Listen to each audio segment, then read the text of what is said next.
The way you're working out could actually be making you a worse football player than you are right now. Nobody tells you this when you're trying to be the best athlete you can possibly be. You're not going to regret watching this video because you're going to learn some information that will give you just a slight edge over your opponent so you can be better than them and so you can dominate them, okay? But getting straight into it, these are 5 mistakes that I need you to avoid when training to get better at football. Number 1, thinking your squat numbers, your hand clean numbers, your bench press numbers determine how good you are as a football player. I couldn't tell you how many times I've seen people out bench me, out squat me, out deadlift me, out hand clean me, and then I just destroy them on the field. I'm telling you, those numbers, like, yeah, they're good for the coaches. They're good because they measure strength, because you squatted 315 last week and then this week you squatted 325. Oh, it shows that you're getting stronger, that you got stronger by 10 pounds. But those don't determine that those are making you a better football player. They don't. What makes you a better football player is playing football more and competing against somebody more at your position. So you're a running back, is you juking people, is you getting through the hole and then getting through the next level and then scoring, and then you competing in every moment whenever you're on the field. You being intentional and full of intensity in every moment you do. That's what makes you a better football player, not squatting, hankling. And me personally, I'm kind of against those things because there's other ways to get stronger. There's other ways to measure strength that don't hurt you as much as those do. Squats, hand cleans, they mess up your movement patterns. They make your knees cave in, and that's why I feel like you see all of these players getting hurt in the league now. Whenever they're playing football, you see somebody tearing their ACL like every game. And I actually have a video about this that you can watch if you want to learn more about that. But we train our knees to cave in, and whenever we train our knees to cave in, that makes us more prone to injury, because whenever people tear their ACLs, their knees are caving in. Whether they're getting tackled by someone in an awkward way or whether it's a non-contact injury, they're caving in. And why would I want to train my body to do something that caves in? Why would I want to do that? And so whenever I see these guys deadlift in the weight room, like they do a lot, or they hang clean a lot, like I see them all rah in the weight room. But whenever I see them on the field, they're linebackers and they're the swollest, strongest dude on the field, but they going for an arm tackle. I'm like, bro, like, aren't you the strongest dude on the field? You can't tackle with somebody in just your arm. You got to throw your whole body at them. That made me realize the squat numbers, the bench numbers, the Olympic lift numbers, all of that doesn't matter if your mentality sucks. If your mentality is garbage and you're not competing every time you're on the field, and you're kind of scared to hit somebody, then none of those weight room things matter. None of this building strength matters if your mentality sucks. And I have a video about that, why your mentality is your strongest muscle. Go check that out. Okay, number 2 lifting mistake, workout mistake in this video I'm talking about is lifting through your heels. And this stems off of what I just said, where your knees cave in. Not only do your knees cave in whenever you're doing Olympic lifts, hand cleans, but the coaches, sometimes they'll tell you to push through your heels, and please don't do that, because I'm gonna show you a video right here of me pushing through my heels, me squatting, and then a couple days later, I actually tore my ACL on a non-contact injury because I heel striked. Because squatting, and that was my only time squatting. I was squatting before that, weeks before that. I was just training my body to do that. So whenever I was on the field, man, I put pressure through my heels, just like how I put it through the squats, because everything you do is a neurological rep. So make sure it's healthy for your body. So lifting through your heels, that teaches you to heel strike. And know what happens when you heel strike on the field? You tear your ACL, you tear your meniscus, and that'll put you out for at least 9 months. At least, okay? But sometimes it can be 12 months, sometimes it can be 14 months. I don't think you want to do that. I don't think, if you want to be the best player you can possibly be, you need to be playing as long as you possibly can. And those injuries can set you back years, okay? Set you back years. So this is what I learned through my journey. I'm trying to help you out. There's better ways to get stronger. There's better ways to be more athletic than these Olympic lifts, okay? But I have videos talking about that. I'm gonna just move on to number 3 before I get too ahead of myself.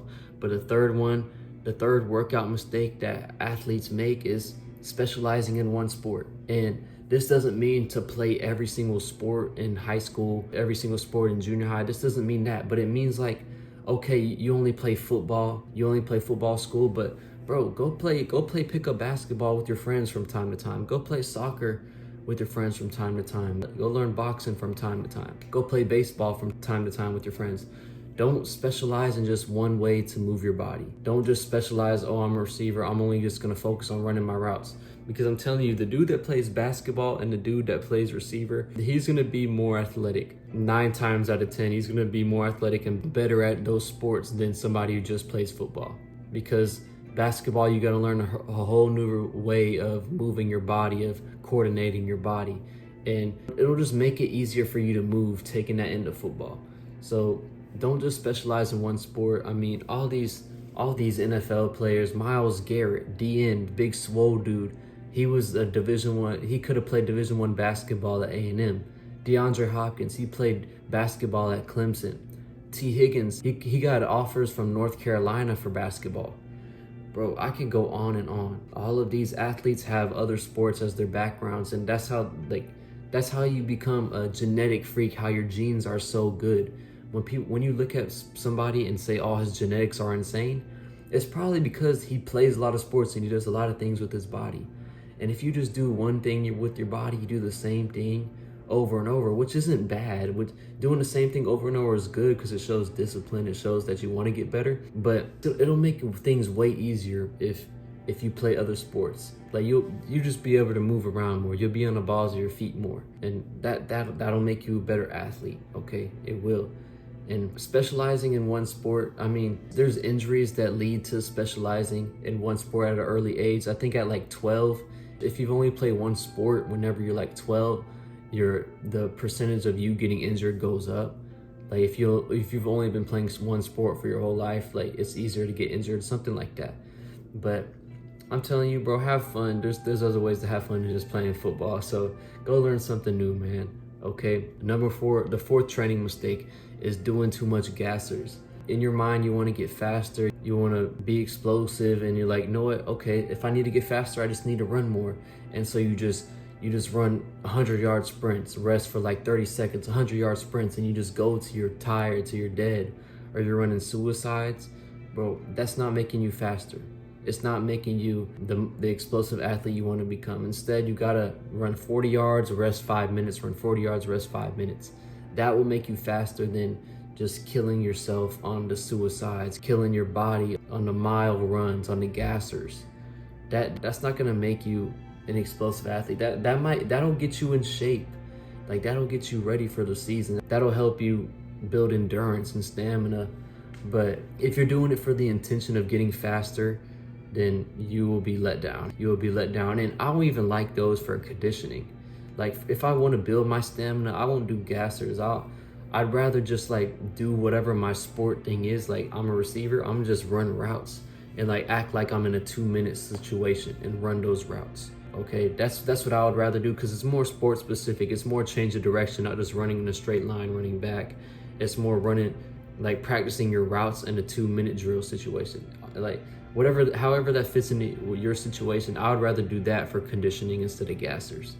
Okay, but that's my opinion. Okay, but number 5, the 5th workout mistake is not realizing that workouts aren't the only way you can get better at football.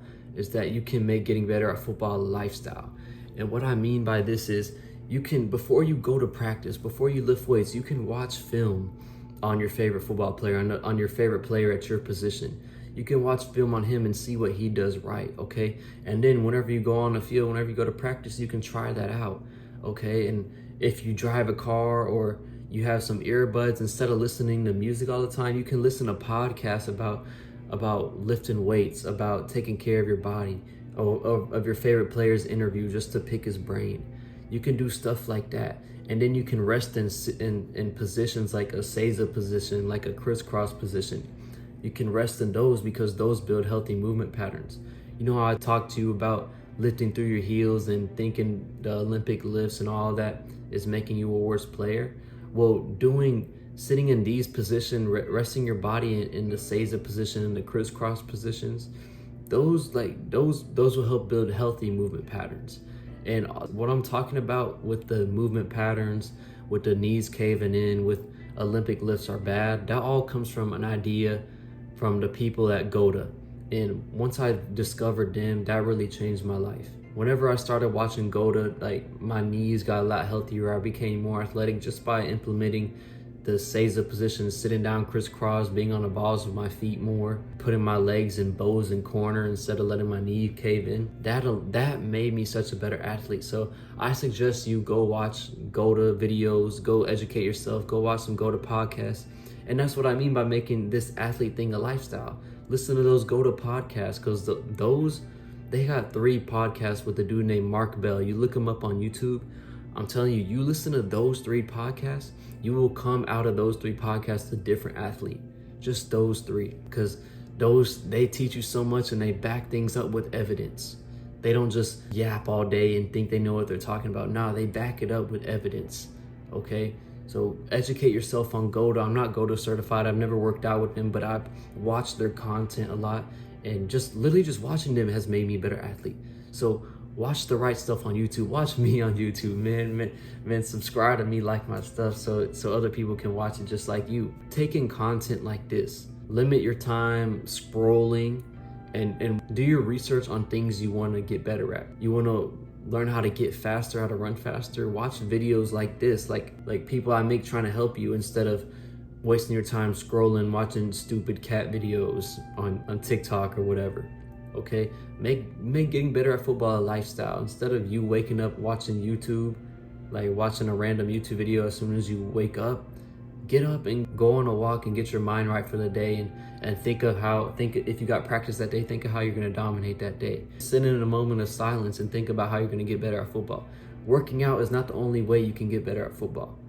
You can going on the field and hitting the gym. That's not the only 2 ways. You can watch film. You can visualize yourself being amazing. You can tell yourself the right words of you being the absolute best, at you being super effective at playing football. That makes you better at football as well. Not just playing, not just training, but you believing in yourself will make you a better football player. So spend more time throughout the day on the things I just talked about, man. Watching film, sitting in the right positions, believing in yourself, meditating, praying, doing all of that, instead of just working out, doing what the coaches tell you the workouts are, and then going on practice, doing what the coaches tell you at practice, and then going home. Instead of doing just that, you can do the other things I just named, and that'll make you a better football player, okay? And hopefully you learned something in this video. Comment down below if you learned something. If you want to learn more, I just came out with a new ebook called 30-Day Football Transformation. You read a chapter a day for 30 days. In a month, you will be a completely different football player. If you're interested in that, man, check it out. And now that you've fixed these common mistakes, now we got to learn how to get super athletic without going hard 24/7. And if you want to learn how to do that, watch this video right here.